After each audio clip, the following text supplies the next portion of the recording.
নাৱেৰে বিপদ সংকুল যাত্ৰা। এডাল প্লাষ্টিক ৰছী আৰু দুখন হাত এখন নৌকাৰে এনেদৰে বছৰ বছৰ ধৰি ৰাইজৰ জীৱন সংগ্ৰামৰ বিপদ সংকুল যাত্ৰা।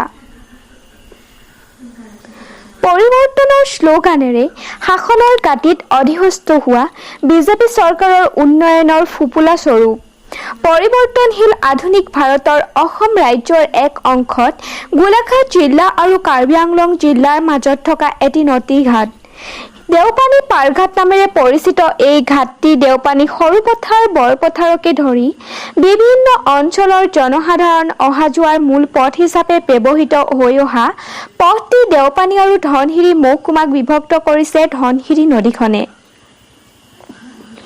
দেওপানী পাৰঘাটটি দৈনিক ৰাতিপুৱা 5 বজাৰ পৰা ৰাতি 9 বজা পৰ্যন্ত বাৰিষা নদীৰ কোবাল সোঁতৰ মাজতো এখন নাৱেৰে এডাল ৰছী আৰু দুখন হাতৰ জৰিয়তে এক বিপদ সংকুল যাত্ৰা কৰি আহিছে।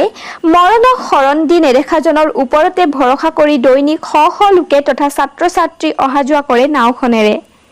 বিগত সময়ত এই ঘাটত কেইবাবাৰো নৌকা দুৰ্ঘটনাত বহুজনে অকালতে প্ৰাণ হেৰুওৱাৰ স্মৃতি ৰাইজৰ চকুৰ আগত উদ্ভাসিত হৈ আছে। তথাপিও সাধাৰণ মানুহে পেটৰ তাৰণাত ইপাৰ সিপাৰটো হ'বই লাগিব।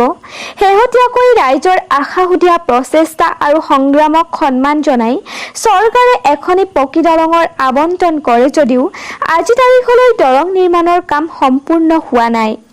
ৰাইজৰ চৰকাৰৰ প্ৰতি আহ্বান যাতে নিৰ্মাণ কৰি থকা দলংখনৰ কাম অতি সোনকালেই সম্পূৰ্ণ কৰি জনসাধাৰণক এই বিপদসংকুল যাত্ৰাৰ পৰা মুক্তি দিবৰ বাবে চৰকাৰক আহ্বান জনাইছে ৰাইজে। 97ত আহিছোঁ, মই আগতে গোলাঘাটত আছিলোঁ। তো 97ৰ পৰাই মানে মই দেখিছোঁ ইয়াত মানে নদীত নাও, আমি নাওতে আমাৰ অহা যোৱা হৈ থাকে। আৰু আমি ধৰক স্কুলীয়াৰ কাৰণে আমি সেইফালে আমাৰ সুবিধা নথকাৰ কাৰণে ইয়াত এডমিশ্যন দিওঁ, স্কুলীয়া ল'ৰা ছোৱালী ইয়াত অহা যোৱা কৰে। আৰু নাওখনৰ পৰা মানে ধৰক আমাৰ এনেতো বহুতে ভয়, আগে পিছে দুই এটা দুৰ্ঘটনা হৈ গ'ল। আৰু বৰ্তমান ধৰক আমি নাওখনত আহিবলৈ যদিও ভয় সংকোচ ভাৱ লাগে, তথাপি মানে আমাৰ উপায় নোহোৱাত আহি থাকোঁ।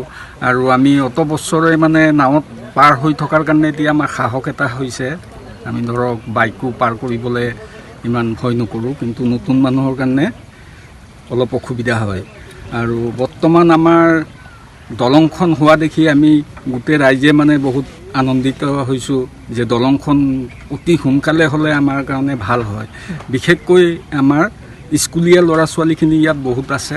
আৰু আমি ডাঙৰকেইটাৰ কাৰণে আমি চিন্তা নকৰোঁ, কিন্তু আমি সৰু সৰু কণমানি ল'ৰা ছোৱালীবোৰ স্কুলত অনা নিয়া কৰাৰ কাৰণে এইটো এটা বাৰিষা ছিজনত আমাৰ বহুত অসুবিধা হয়। তো এই ৰছীডালৰ যোগেদিয়ে নাৱৰীয়া নাও চলাই নেকি বাৰু? এই ৰছীডালৰ যোগেদিয়ে চলাই, যদি পানীটো ধৰক পানী যেতিয়া বহুত বেছি হৈ যায় তেতিয়া ৰছীডালৰ যোগেদি চলাব নোৱাৰে, তেওঁলোক বৈঠা মাৰি তেওঁলোকৰো বহুত কষ্ট হয়। আৰু এই যাত্ৰাটো সৰুপথাৰৰ পৰা ৰাজকল্প হাজৰিকাৰ ৰিপৰ্ট, দৈনিক গণবাৰ্তা।